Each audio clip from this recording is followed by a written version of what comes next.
आज हम जो टॉपिक लेने जा रहे हैं वो सी लैंग्वेज में बहुत इंटरेस्टिंग टॉपिक है और परीक्षा के हिसाब से भी महत्वपूर्ण है, क्योंकि छोटा सा चैप्टर है और इसमें से हर साल कोई ना कोई प्रश्न आता ही है। Structure and union. तो हम ये जो स्लाइड्स देखेंगे उसमें स्ट्रक्चर क्या है, यूनियन क्या है, दोनों के एग्जाम्पल्स देखेंगे और दोनों में अंतर पढ़ेंगे। मेरा नाम भरत गोखलानी है और मैं राजकीय पॉलिटेक्निक महाविद्यालय में कंप्यूटर विभाग में व्याख्याता हूँ। तो आइए शुरू करते हैं स्ट्रक्चर और यूनियन।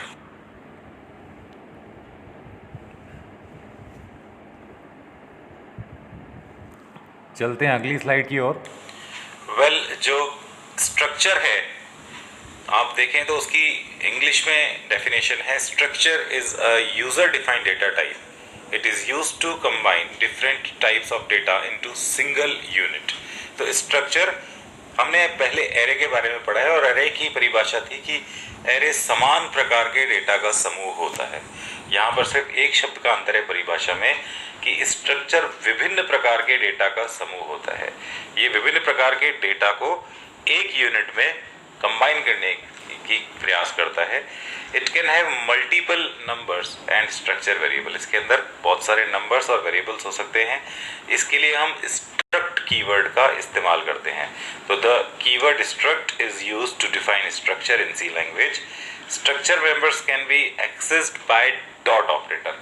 यदि आप नीचे दिए गए एग्जाम्पल को गौर से देखेंगे तो स्ट्रक्चर के जो वेरिएबल्स हैं उनको वैल्यूज देने के लिए या उनको एक्सेस करने के लिए हम उसके वेरिएबल के साथ डॉट ऑपरेटर का इस्तेमाल करते हैं।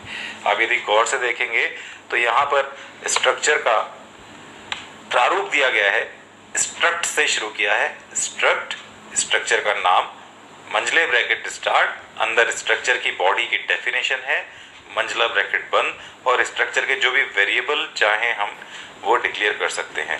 तो कुल मिलाकर यहाँ पे आपको तीन चीजें देखने को मिलेगी। स्ट्रक्चर का नाम, ये कोई भी वैलिड वेरिएबल नेम हो सकता है, मेंबर्स डेफिनेशन जो बॉडी के अंदर हम डिक्लेयर करते हैं, और स्ट्रक्चर वेरिएबल, वेरिएबल जो हम यहाँ पर डिक्लेयर करते हैं।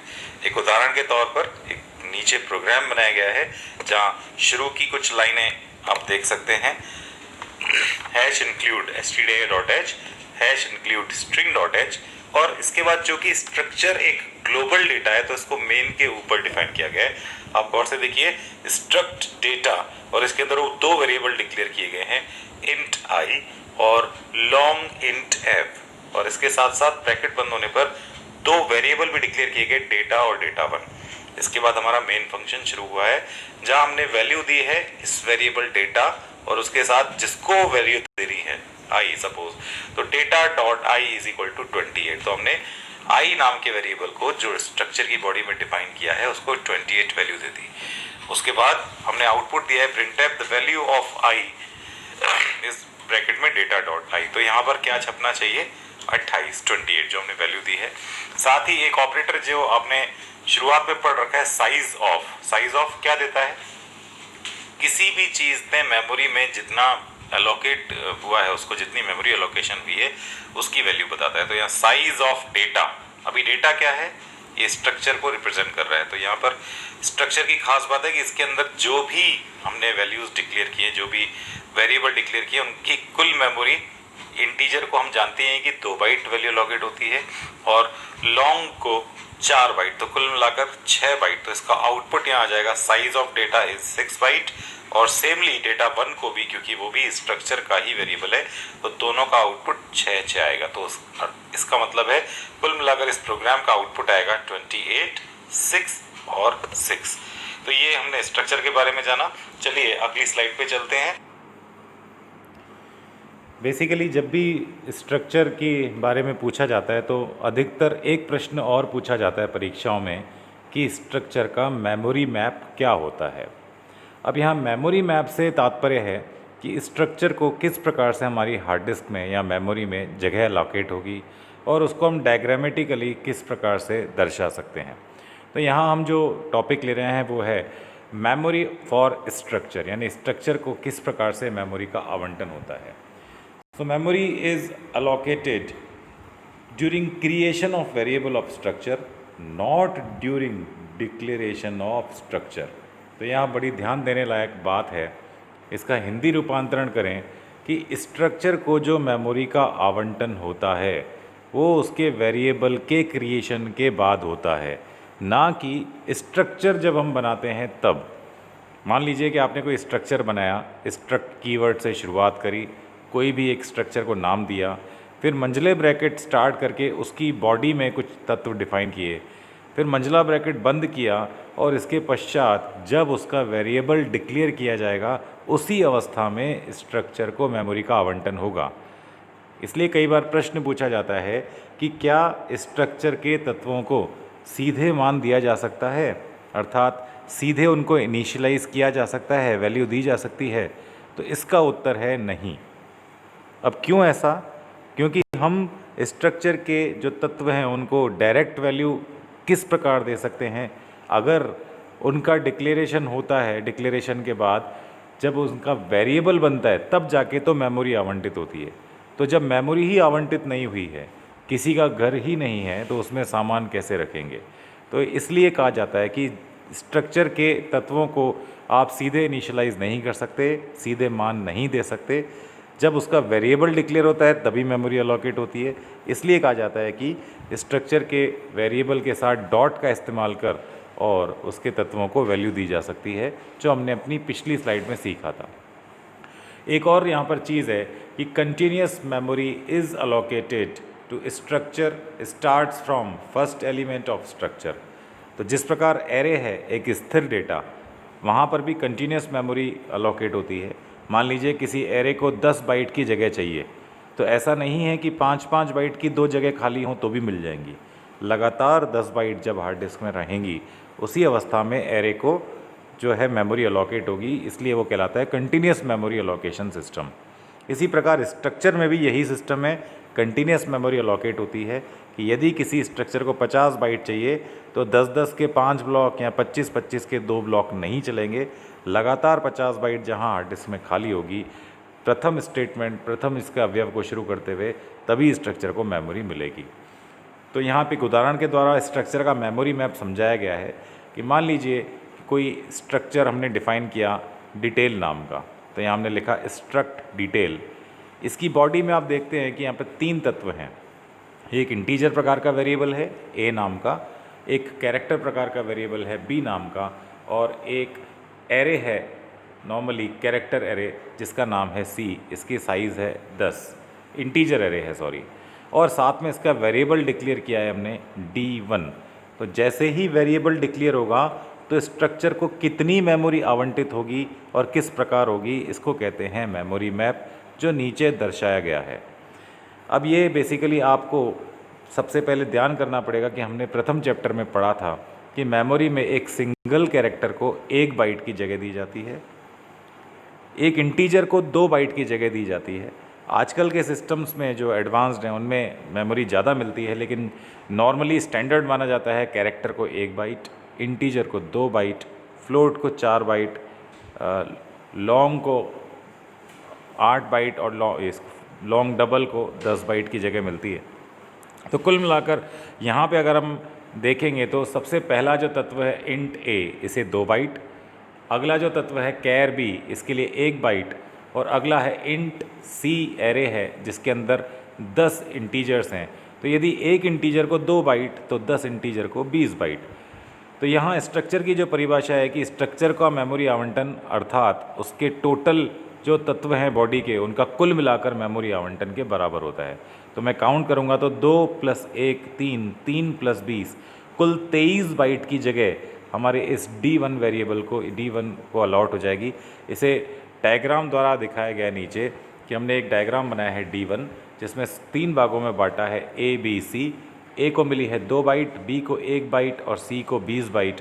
मानते हैं कि इसका जो प्रारंभिक एड्रेस है हार्ड डिस्क में वो है 120 तो 120 से 122 तक मिलेगा A को, 122 से 123 तक मिलेगा B को, और 123 से लगातार 20 बाइट यानी 143 तक मिलेगा C को।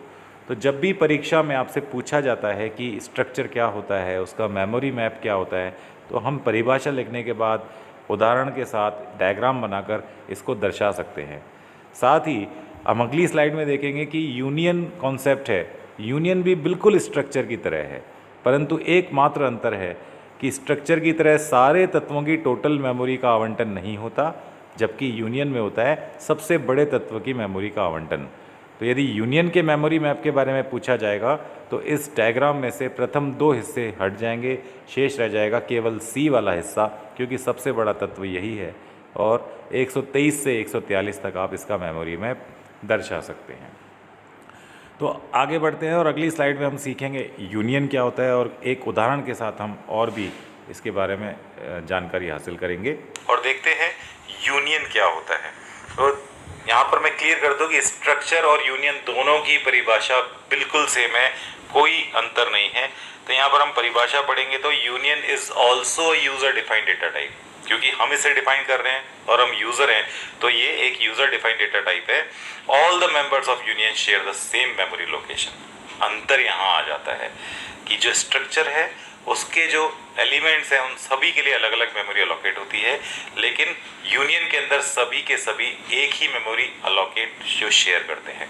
अब सोचिए कि यदि एक वेरिएबल की साइज है 10 बाइट और एक की 8 बाइट, तो 8 बाइट अलोकेट होगा या 10 बाइट? ऑफ कोर्स 10 बाइट, क्योंकि बड़े से बड़ा जो वेरिएबल है उसके बराबर मेमोरी अलोकेट होती है। Size of union is decided by the size of largest number of union. ठीक है, if you want to use the same memory location for 2 और more members, union is best. अर्थात साधारण शब्दों में देखें तो स्ट्रक्चर और यूनियन में से मेमोरी की बचत ज्यादा कहाँ होती है? ऑफ कोर्स यूनियन में। पर हानि किस बात की है या लॉस किस बात का है कि हम यूनियन में एक साथ सभी एलिमेंट्स को एक्सेस नहीं कर सकते, जबकि स्ट्रक्चर में हम यदि एक्सेस करना चाहें तो ये संभव है। तो जहां पर हमें ऐसा प्रोग्राम बनाना है जहां सभी एलिमेंट्स एक साथ एक्सेस करने की आवश्यकता है, वहां हम स्ट्रक्चर यूज करेंगे, और जहां हमें मेमोरी बचानी है वहां हम यूनियन यूज करेंगे। यूनियन के लिए यूनियन कीवर्ड ही इस्तेमाल किया जाता है, आप देखेंगे, और साथ में वही जो ऑपरेटर्स यूज करते हैं डॉट, उसके थ्रू हम वेरिएबल एक्सेस करते हैं। तो यहाँ हमने एक प्रारूप दिया है यूनियन डिफाइन करने का। पहले हम यूनियन कीवर्ड लिखेंगे, फिर यूनियन का नाम, मेंबर डेफिनेशन और यूनियन के variable same like as structure. ये हम पहले सीख ही चुके हैं। नीचे उदाहरण भी दे रखा है, यहाँ भी हमने एक इंटीजर i और एक फ्लोट f ले रखा है और वही डेटा और डेटा 1। पर अब यहाँ पर अंतर क्या आएगा? Memory size occupied by data, size of data यानी कि इस यूनियन की साइज। अब देखिए, इस इंटीजर को 2 बाइट मिलेंगे और इस फ्लोट को 4। तो कुल मिलाकर अगर स्ट्रक्चर होता तो इसका उत्तर आता 6 बाइट, लेकिन यहाँ यूनियन के केस में इसका आंसर आएगा 4 बाइट, क्योंकि सबसे बड़ा जो मेमोरी है वो फ्लोट f की है। तो यहाँ आप आउटपुट देख सकते हैं 4 और 4। तो अब आपको अंतर समझ में आ गया होगा। फिर भी हर साल जो प्रश्न पूछा जाता है उसके हिसाब से हमें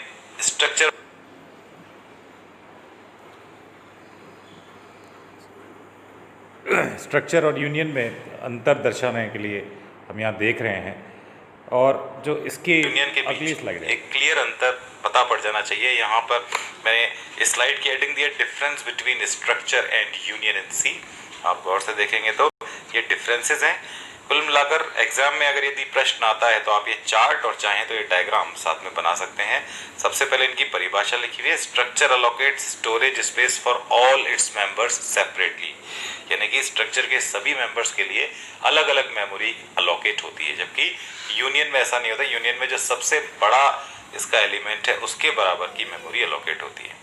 similarly structure occupies higher memory space, सीधी सी बात है, क्योंकि सभी के लिए अलग अलग मेमोरी होती है, स्ट्रक्चर में ज्यादा मेमोरी की आवश्यकता है, और union occupies lower memory space. ये दूसरा अंतर हुआ।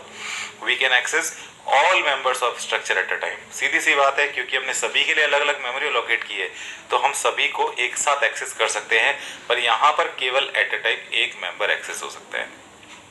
ऑल मेंबर्स में भी इनिशियलाइज्ड, क्योंकि सभी की अलग मेमोरी है तो सभी को वैल्यू दी जा सकती है। ओनली फर्स्ट मेंबर में भी इनिशियलाइज्ड, ये एक ध्यान देने योग्य बात है, क्योंकि हमने सबसे बड़े मेमोरी को अलोकेट किया है तो केवल जो पहला तत्व है उसको ही एक बार में इनिशियलाइज कर सकते हैं। It consume more space than union, conservation of memory is possible, ये हम पढ़ चुके हैं। और आखिरी में चाहें तो दोनों का प्रारूप आप देख सकते हैं। यहाँ इस चित्र को देख लीजिए, हमने सिंपली एक उदाहरण दिया है स्ट्रक्चर और इस तरफ यूनियन, दोनों में कैर एक्स और फ्लोट वाई है। यहाँ भी कैर एक्स और फ्लोट वाई। यहाँ आप देखेंगे तो दोनों के लिए अलग अलग मेमोरी अलोकेट हुई है, और यहाँ आप देखेंगे तो दोनों के लिए कंबाइंड मेमोरी अलोकेट हुई है। अब एक कैरेक्टर को 1 बाइट चाहिए और एक फ्लोट को 4 बाइट, तो कुल मिलाकर यहाँ ई के लिए जो अलोकेटेड मेमोरी है वो होगी 5 बाइट, जबकि इस कंडीशन में, यूनियन की कंडीशन में, इसका उत्तर होगा 4 बाइट। तो ये मेरा बेसिक प्रेजेंटेशन था। धन्यवाद, थैंक यू सो मच।